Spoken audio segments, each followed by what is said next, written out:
Arkadaşlar bugün burada biri var. Bunu öğrenmeye çalışıyor. Allah inşallah yanacak Kerem. Allah inşallah yanarsa bir şey yaptı. Yok böyle değil. Bu işi açacağız. Böyle biri var.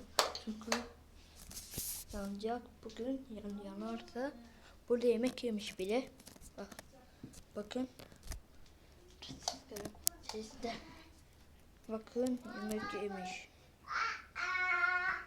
Yemek yemiş biri. Bunu öğrenmeliyiz yazdım. Ama nasıl öğreneceğiz? Burada korkunç biri var. Dışarıda zaten yağmur yağıyor. Baksana burada biri korkunç bir canavar olabilir. Örümcek var. Fare var. Böyle bir şeyler yaparsa ondan sonra deniyoruz. Dur bir daha bu kaydı. Ne oluyor lan? Ne oluyor arkamda ne oluyor? Ne oluyor?